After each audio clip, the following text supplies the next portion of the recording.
Welcome to another episode of Bringing Down the Grindhouse, a podcast where we discuss horror in media. And tonight, join us on a cruise through space to the majestic sounds of synthwave and naked dancing ladies as we dive into Blood Machines. I'm Mitch. I'm Murr. And I'm Jonathan. Oh man, Blood Machines. What a trip. Through space. So I watched it when it first came out, and then I rewatched it just this morning again, and I'm still thoroughly impressed with how much story they packed into, like 50 minutes? About 50 minutes. Yeah. I know originally it was supposed to be like the whole chunk, but because they were working with Shudder, they split it into those 3 episodes that you can watch. It's easier to get a quote-unquote TV series on a platform, Right? Oh, definitely. than a movie. So yeah, no, absolutely. I mean, I feel like part of this was also just a big music video that Carpenter Brute put together for this. He definitely had a music video before.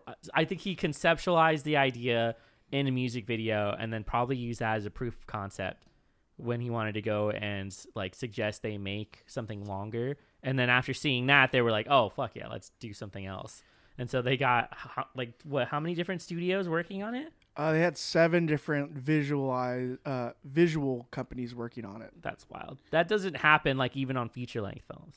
No. So it's kind of crazy that they got that many people to work together. This was surprising because I stayed for the credit song after an episode, and I was just like, I'm just going to watch these now. And then I watched it, and it was just, oh, damn. 2 animation studios. Cool. Oh, 3, 4. Oh, shit. There's like 7 on here. Okay.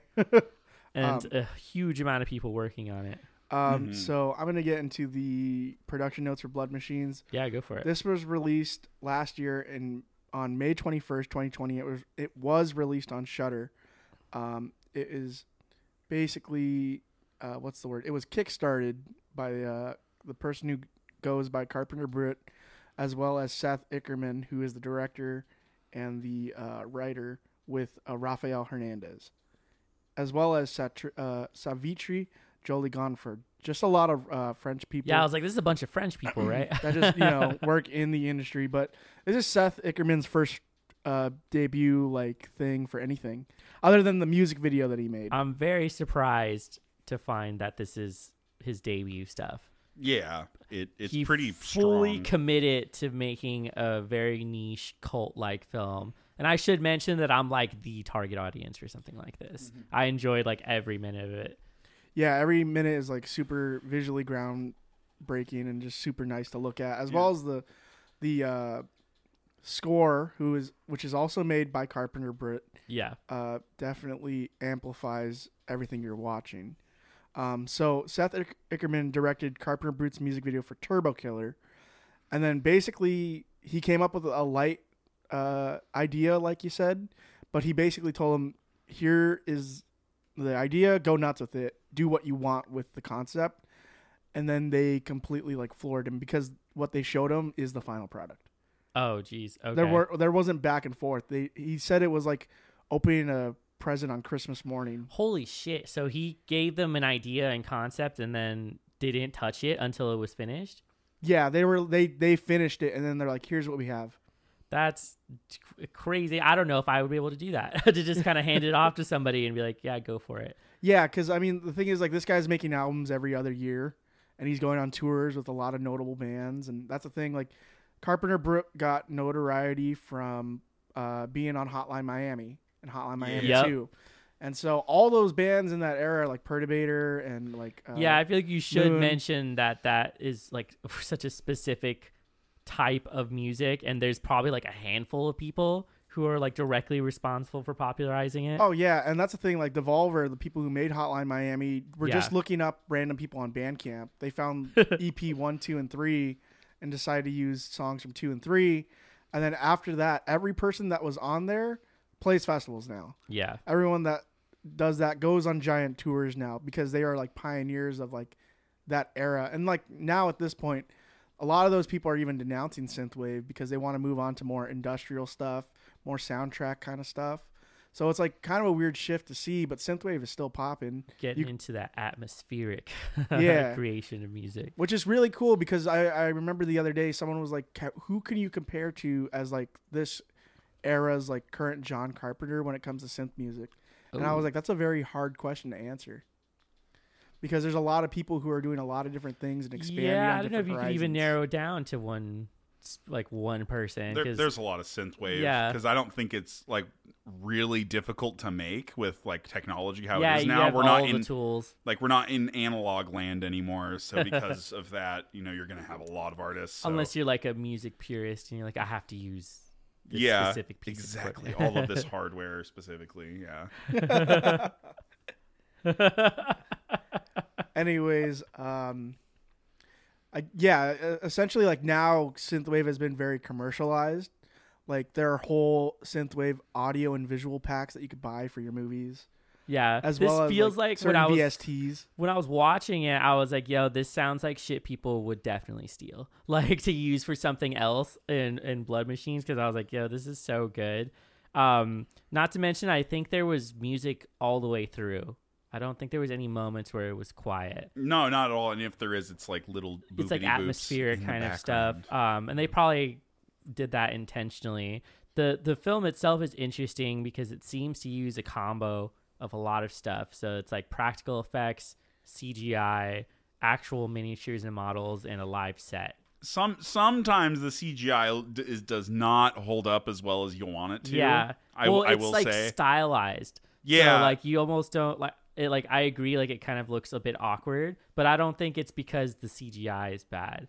I think it's just because like it looks different. There's a part where one of the scavenger people, like one of them is walking around on like the ship, and I'm just like, that is clearly. Like you're clearly like there's little moments like that. Gotcha. That show like, okay, so they there's some stuff that they probably couldn't do. Yeah. With, you know, whatever. She's probably crawling on like a stairway, like a green stairway. Yeah, exactly. Yeah, exactly. And it's really obvious to tell that. And I don't know if that's an editing thing or if that's just this is all we had to work with sort of deal. There was also a moment in the beginning when he grabs his gun out of the little like holder and like he waits purposefully for it to be on his back and turn green. And I'm like, no one's going to wait there that long. Yeah, exactly. For that. So that was the only thing though that like bothered me, because outside of that I was like, there's a lot going on in such a short film. That's what a fun way to like make that like in their universe though. Like you could lock this gun, but you have to wait till it says it's okay to move. Yeah, so which is kind of creative weird stuff. So they set the precedent that whatever gun they have there is like standard issue for whatever ship they're on, and that's an insane gun. Like it's literally like an energy particle beam that stays like for a few seconds afterwards, and you can like throw someone into it. So it has like a little bit of a delay to it too, so you could just like you're just firing a giant. I don't know. It's like the Tron bikes. You know how they had like they left you shoot Tron bikes out of the gun. You know, the fucking leftover trail. That's what comes out of that gun, and it was really weird. I think they just wanted to show off how cool they could make CGI look. Yeah. And so they were like, check it out. I want to make this cool gun. The close-ups on like characters, really well done. Yeah. Oh yeah. So I did like the casting. They're weird and like really interesting looking, and then you get just a bit of the story as they go through the dialogue, but not just enough for you to be like, okay, yeah. And a lot of the criticism I saw for this was that it didn't make sense, that they didn't know what was going on, but it didn't feel that confusing to me. I've watched it all the way through 2 times, but the first time I did it was a long time ago, like when it first came out. And then I watched it again, and I was actually like, I remember me being a little underwhelmed the first time, but then I watched it again, and I was like, okay, this is super cool. Oh, yeah, exactly. And I don't know what it is about it, but it's just like it is vague, but not too vague. from so like a general sense of what I understood was that there is a group of people who are aware that every ship has like a soul, which can manifest itself in a physical female form, which comes out of the ship, and they want to save that every time. But there's also a little tidbit in the middle where they talk about some sort of rebellion from artificial intelligence, as in like robots. So this is like Animatrix or like the Matrix style Yeah. future world that they're living in, and that they're now hunting them down, which is also like a direct reference to Blade Runner, where like they're literally Blade Runners looking for robots to like kill them, and then they have their onboard AI, which has been like subdued, kind of, which was kind of weird and disturbing because it looks like a pregnant woman. Yeah, no, like yeah, in no, the middle of the exactly. ship. Like, Tracy is chrome. super creepy. It's also a nice visual callback to Metropolis. Yeah, definitely. I enjoyed You get that. to see the visual design of the robot looks like that. Golden but then woman. so they discover that there's souls in every ship, and then of course the dude who's religious is like, that makes sense, like there's souls, and so like he's like, it's a miracle. Oh, you talking about Lago? Yeah, the old man, the old dude. Yeah. And then they just kind of like they proceed from there, that the soul that's just escaped is trying to return to another place, aka like kind of a bigger ship that they could be a part of. But then it kind of just it's like a really visual psychedelic experience. Yeah. As far as like what happens. It's after like them that. joining all of the ships together into one massive mothership. Yeah, right. Very Voltron. Putting them all I gotta together. say, like, watching the CGI for the actual, because the thing is, in the beginning of this movie, they shoot down the scavenger ships. Yeah, I don't think you do get to see it, right? You don't get to see it; you just get to see them crash. Yeah, you get to see it crash and then they land there. I thought it was so visually like compelling to watch the soul get ripped apart from the ship. Hearing, because they're like, the ship is dying, she's basically gonna die. They even like try to take life support from the other ship to like save it. Right. But you end up hearing the ship scream out after they do a certain ritual, and you just see, like, it's cool to see metal act like a human body with like skin and blood and stuff. So that was just like super creepy to me to watch just a regular spaceship act like it had like a fucking bug underneath its skin. There's a reason why Shudder decided to help produce it, because it includes bits of sci-fi horror, body horror, kind of like your dystopian future where you're having things like this happen. This is also lands in such a niche sci-fi like magic realm that I really like for any sci-fi projects, which includes like the way the ship is, like, so their ship that they're, what is it called? It's, look it up. It's they have Tracy running the ship, but there's but it's another name for it. that ship not It's like practical. the Marnie or like something it's not like that. practical at all. Yeah. Like the design of it is not practical. They just like, it's all kind of for show, but then it looks kind of cobbled together, where like you literally have like a drawbridge chain like opening for the front. Like drops down and it looks like a mouth. So like every time you walk out of it, it just looks like a giant maw like opening up. And so it's like, it's got that weird U shape. So that even is a callback to Alien. Yeah. Where you had the like crash landed ship on. No, definitely. It looks like that. It's about. got that curved shape. So like all of these are just, this film is a huge callback to 80s films. Yeah, and like music. sci-fi vibes in general. Yeah. Like especially with like some of the editing too, like the green glowing on the gun, you can totally tell is like an after effect. Yeah. Similar to what they did on like Star Wars and things like that. Oh, too. totally, yeah. Yeah, so it's very, very cool. I was a huge fan of that. It's also really grimy. Like for almost everything is like filthy and dirty. Like all the screens they were touching, you could barely see through them because they're just so dirty. What was the ship name? Do you know? They don't have that anywhere written down. Dang, unfortunately. I thought it was the name of like the first episode is the same. Oh, the Mim. The Mim. Yeah, there you go. That might be what they're talking about. Because there's dude, that shit looks like it has teeth. Yeah, so like the inside of it has like these things that open and close. And I don't know if it's like vents, like for some of the heat, but the thing was like leaking water. Yeah. Which was really weird too. Like a whole waterfall. Yeah, and so I didn't understand like if it was cooling or if like the planet had just a lot of moisture. It was a weird thing to see. Like, this is very 80s too, like when you watch Aliens and everyone's sweaty and like everything's wet. Yeah, everything is wet and such a specific aesthetic. I mean, a lot of people, like if you talk to people that work on cars and things like that, they'll sometimes tell you that like cars are like their own like little biological being. Yeah. Like how everything runs. So why couldn't that also apply to, futuristic spaceships? And then you just take that concept and literally make it a person. Yeah, this is a very literal translation of when like ship captains are like, yes, the ship is a woman and it has a soul. And so this is like a transference of that into sci-fi. There's definitely a feminist criticism we Yeah. can do for this whole thing So, as well. so I had a hard time with it because I want to believe it is a feminist story as far as like the women escaping and having their liberation.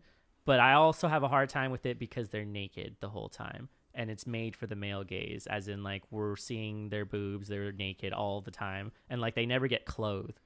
Like, you know what I mean? So there's still that vulnerability. The French. Yeah, I can't tell if it's the French, right? I can't tell. I think it's just the French. Well, also, I mean, I'm no woman, but being naked is liberating. True. So that's another thing too, is that there's a piece of it where they don't necessarily need it. Also, it wasn't like so they had the like upside down cross, right? Like on their abdomen that kind of wrapped underneath. So you weren't seeing like their vagina or anything. Yeah. So like there was a very specific piece of nudity that was presented in the film. And then like Murr said, it could be like when people do magic and they're they're sky clad and they're naked. They do rituals and things like that while naked. And so this could have been absolutely a point, I think. right. What I love about this is that they use Carpenter Brute's logo as that geometrical like symbol for all the rituals and stuff in the movie. So like it's really cool to see it be like stamped on foreheads as well as like the ritual area where they kill Velasquez. I think his name's Yeah, I'm not the captain. Yeah, that's the captain. That's the piece of shit. Yeah. Yeah. So that was another thing too. Is I've made comments and criticisms about this before, but I feel like anytime you include a character who's like basically a rapist, you're kind of just like, you could have went with some other story like that. But like in this case, he's a very terrible person. And from what he implies, he's had the ship Tracy or the AI on board the ship like make androids for him to have sex with. Oh, it's implied there? Well, he kind of says it. Like, he's like, I've Yeah. been fucking machines for so long. I'm like starting to smell like them is what he says. And so it's like he's either directly having sex with something on the ship, like that's Tracy, or she's created something for him. Yeah. Which is fucked either way. I mean, yeah, no, it's definitely, I think his representation is like you're like patriarchal. Right. If we're applying a feminist criticism to the movie itself, I think that is what he represents. Now I have trouble figuring out what Lago represents in that moment, because he's actually kind of like, he's nice to Tracy most of the time until she doesn't let him leave, and then he's like, hey, like, I took it as he's kind of like the people who stand by and let things happen. Yeah, and that doesn't makes sense. do anything about it. Mm-hmm. So in his case, it's like, say somebody saw somebody being sexist or racist or something, and they stood by and let it happen. Mm-hmm. He's kind of that person. Yeah, Okay. yeah, Like, yeah. he knows full, like he can't have been on the ship. It's a small ship. He can't Yeah. have been on the ship and not known what his partner was doing, Yeah, exactly. and like just didn't do anything about it. Mm-hmm. So- No, that makes a lot of sense. Yeah. for Kind of makes sure. sense because he is an older man too. Yeah, he's also, so I don't know. This kind of suggests to me that they were put together on purpose, as in like, so he's a mechanic, the other guy's the pilot and captain. The old dude is also religious and comes from a different era. So like he even tells him, oh, you kind of deserve to have those beliefs. So like they kind of include a small bit of the story where he probably was young when the artificial intelligence was around and like helping them, and then probably lived through when they decided to not help them anymore. And so probably had a weird relationship with Tracy because it's like an AI that's been reprogrammed, basically. I'm also Yeah. wondering, like, maybe they don't know that souls are within the ship itself, right. and what they were experiencing was a miracle. Because even their captain, who's like calling them to like return to base, is like, "Where are you guys?" And then I think Lago says, "I'm witnessing a miracle right now." Yeah, he does. He's like, I So- think I just witnessed a miracle. Yeah, no, but I think the scavs know. Yeah, they The scavengers definitely know. But I have to wonder if they're the only ones who do. And so, and then it could be why all of those ships were kind of collected in that area in the hopes of doing what they did at the end. This could even be a witchcraft Oh, I was thinking commentary this too. as well, because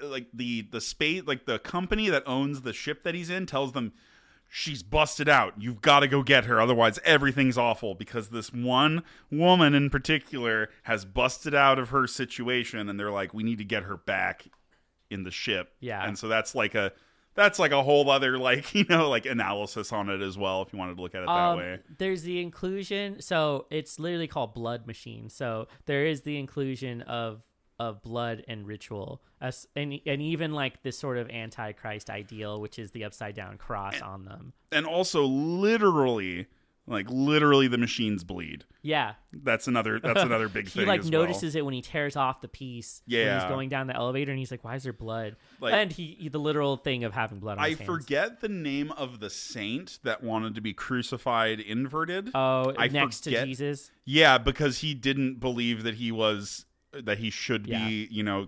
He believed that he shouldn't be crucified in the same way that Jesus was because he's not as holy as him. So it's like a whole. So there's like a weird. I don't know how you would apply that analysis to this movie at all. I just know that that Carpenter Britt just uses that in like everything. He probably just likes the way it looks. Yeah. It was the cross of Saint Peter. Oh yeah. Okay. There you go. Yeah. It's associated with martyrdom. Okay, gotcha. So that makes sense. So in this case, they're kind of all doing that to like become a grander whole. Yeah, and so that's like they're all sort of all getting sacrificing themselves to become one grand mothership in space. But it is very ritualistic and like witchcraft like because the one woman kind of commands everything at some point, and so that was interesting. Yeah. It also felt weird and interesting to me that she decides to put on a mask before doing that, as if like this isn't her doing it. It's like some like other things have come together to make her do this. And then bringing everyone together to make, which is funny because it is a mothership. Like so, it's like all of them come together to create. You mean the Evangelion ship? Literally, yeah. It's like a giant naked woman. So then you have to assume that there is a giant naked woman floating around in space somewhere, which is what happens at the end of this. I mean, or they're taking all the ships and they're going after whatever the Federation is of ships. I'd be kind of dope to see. Yeah, right. Just this giant naked lady. And she's just throwing like laser beams out of her hair or some shit. Like that was a cool visual effect to see, towards the end where you get that. There's also a kind of like a symbol underneath their feet. Yeah. When they're on that elevator, I don't know what it is though. It almost looked like a pentagram, but then there was other. That's the logo. That's the Carpenter Brute logo. Oh, that's his logo? Yeah. Oh, okay. There you go. Yeah. So he's just like, I'm fucking cool. Yeah, I'm going to put in my What does the symbol brand mean? on everything. Don't you know about Carpenter Brute's new album, dude? I don't, actually. Well, he did just release another song with Greg Puciato from the Dillinger Escape Plan. Okay. Yeah. That's cool. Like just like today, like last week. Like last week, nice. Yeah. I did also enjoy how easily the captain was convinced that these two women just suddenly wanted to have sex with him.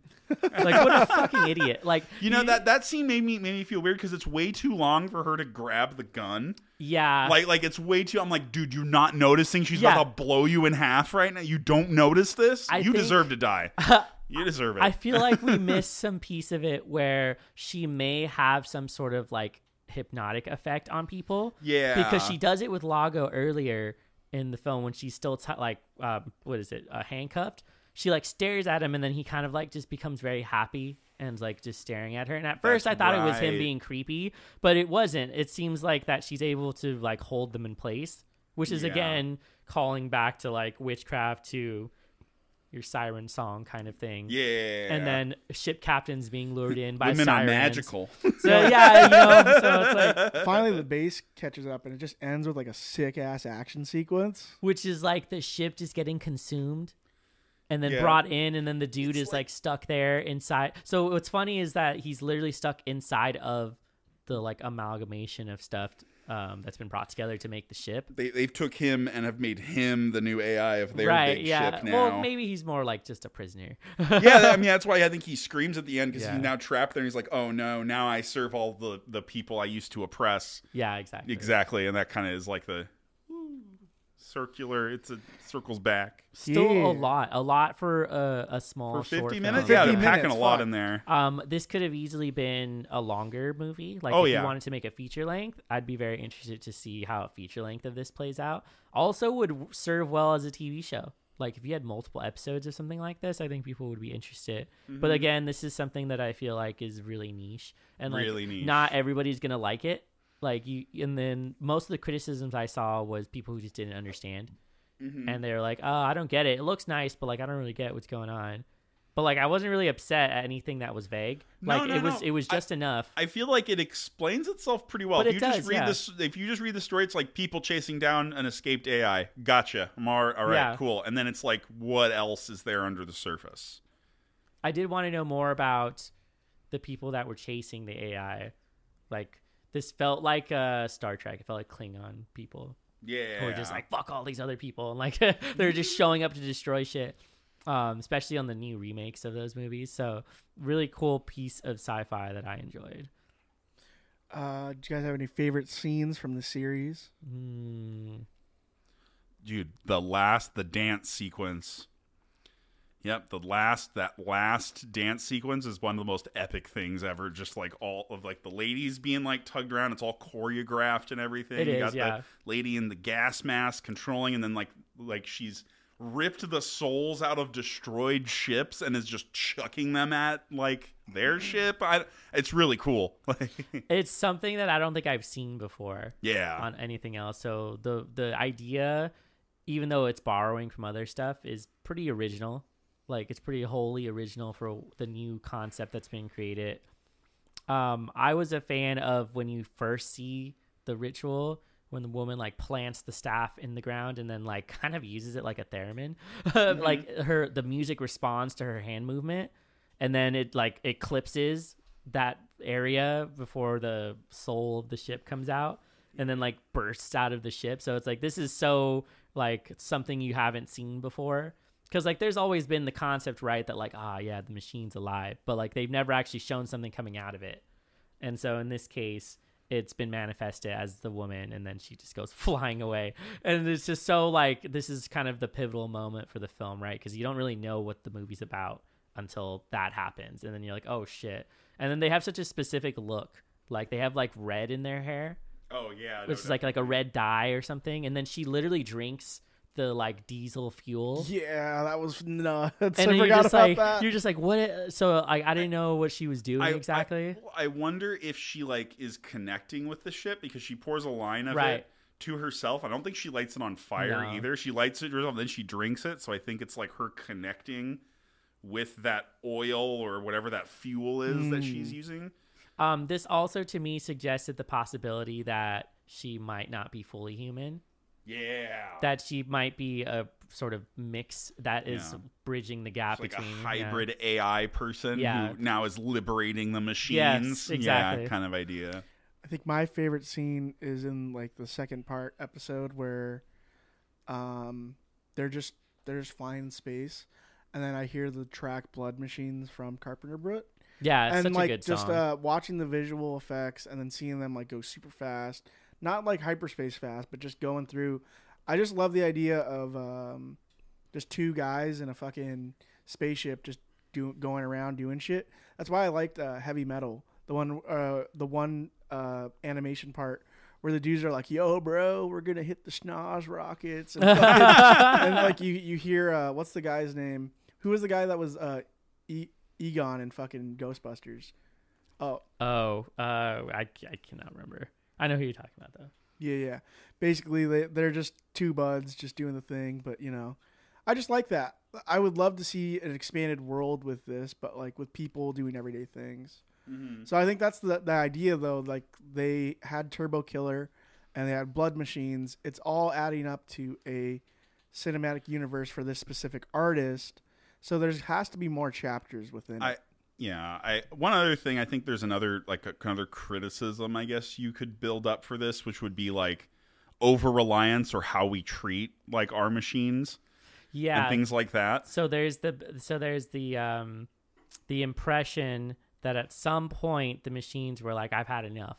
Yeah, exactly. Like I don't want to be a servant anymore. Mm-hmm. And so this follows the Matrix storyline of where like they're trying to shift it around. Yeah. Although in this case, it seems that they weren't trying to actively kill anyone. They just wanted to be on their own. Yeah. Like separate. And then there was the like humans who were hunting them down. So then you get your like Blade Runner style where they're like, we have to get rid of all these replicants that are not like they think of it as like inhumane, like wrong things to like be alive. I honestly thought Lago was gonna die because he's using the power of the ship to like recharge his heart whenever he has a heart palpitation. So did he not though? I thought he died and like got reborn, kind of. Yeah.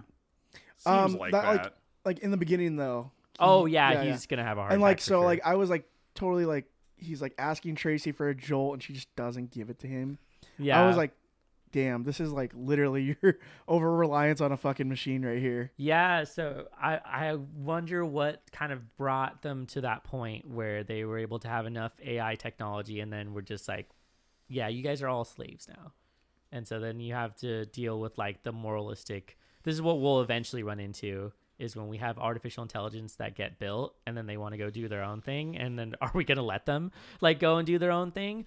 Because like the last time I heard about anything like this was IBM created an AI. And then the AI was just hanging out inside of their servers and it was like, I don't really like the language you guys are using. So it like designed its own language. Fuck. To communicate better with other systems. And they were like, we got to shut it down. And like shut it down because they didn't know if it would like eventually go into the internet and like other shit. But like, that sounds awful. But like that was like the premise of a sci-fi film where I was like, holy shit, like it fucking made its own. This is Black Mirror yeah. other dystopian things / other dystopian things. Insane. So like other than that, they have the AI robot, I think in Saudi Arabia. Mm-hmm. That's kind of it's a woman who has just been like, she just answers questions and like talks with people. But like it's definitely had moments where she's like, well, why can't I go do like other things? And they were like, why can't I stab you in the face if I decide to? Right. Why can't I make choices for myself? Makes a cheeky smile. Yeah, what's the Space Odyssey one where it's like, I'm sorry, I can't let you do that.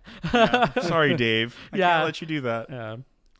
So there's definitely a small conversation about that commentary within the film. And so a lot packed into a short film, more than I usually see on things like this, because they like to keep these simple, but like he managed to stuff a whole universe into the short film, which is not an easy feat. But it seems it was a dream team of people coming together to make exactly what they wanted. And I don't think anybody would be upset with the final product. That just makes me want to see more stuff from Seth Ickerman.